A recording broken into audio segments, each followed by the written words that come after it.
On a eu un vaccin, on a eu des vaccins avec le vaccin mRNA en 9 mois. Bien sûr, c'est rapide. Il y a eu beaucoup d'incertitudes sur les vaccins. Nous nous sommes trompés initialement sur les vaccins en disant qu'ils protégeaient contre la transmission. Ils protègent mal contre la transmission. Ils ont une durée de vie relativement limitée, d'où la répétition des vaccinations. Ils protègent mal contre la transmission. Ils ont une durée de vie relativement limitée, d'où la répétition des vaccinations. Ils protègent mal contre la transmission. Ils ont une durée de vie relativement limitée, d'où la répétition des vaccinations.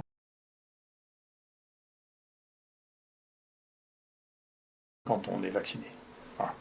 Quant à la circulation du virus, est-ce que ça va diminuer la circulation du virus? Je n'en sais rien. Ce que montre ce travail ne convainc pas que ça va diminuer la circulation du virus.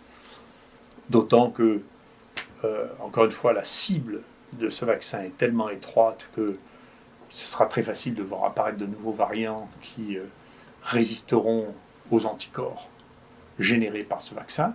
On voit bien quelques travaux préliminaires qui montrent que chez les gens vaccinés, on arrive à couvrir un certain nombre de variants, mais pas tous les variants. Puis il y a une variabilité individuelle. Donc, encore une fois, ce n'est pas la baguette magique que l'on espérait qui va permettre d'empêcher ce virus et tous ces variants de circuler. Donc, il faut, je pense, revenir à la conception que c'est une maladie, qu'il faut prendre en charge d'une manière très sérieuse, dont il faut certainement développer les lits de soins continus dans ce pays de manière à faire face au fait qu'on a besoin de la protection vaccinale par le Delta. Nous, on voit bien, pour le Delta, on voit bien, nous, que on ne sait pas si c'est l'épuisement de l'efficacité vaccinale ou si c'est le Delta qui fait ça, mais c'est vrai qu'il y a une autre publication qui est sortie dans Nature, elle aussi en août, qui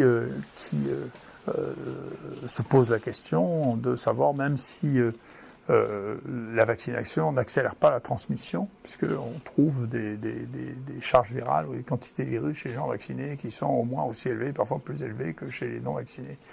Donc on voit que la protection vis-à-vis de Delta n'était pas exceptionnelle, mais vis-à-vis de Omicron, elle est encore moins bonne.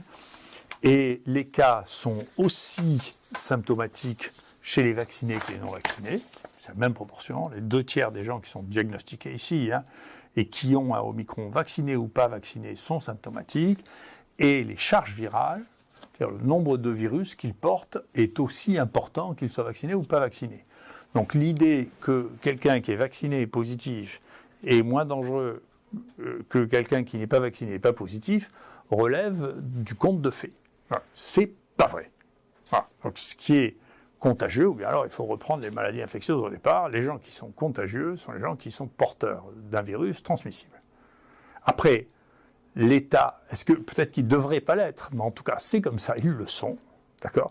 C'était pire, on n'a pas ça dans Omicron, mais on avait ça dans le Delta, avec les données qu'on avait, peut-être ça changera sur Omicron.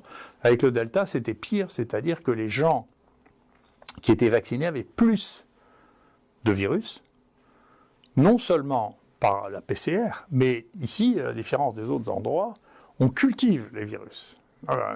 Bernard Scola a la plus grande collection de culture de ce virus au monde. Et donc, il y avait plus de virus chez les gens vaccinés que chez les gens non vaccinés quand ils étaient positifs. Donc on ne peut pas dire, si vous voulez vraiment éviter la contagion, il faut éviter que les gens soient porteurs du virus. Si ce n'est pas le vaccin, et de moins en moins, qui vous met à l'abri du portage du virus. Donc il faut arrêter de fantasmer, si vous voulez, sur le vaccin.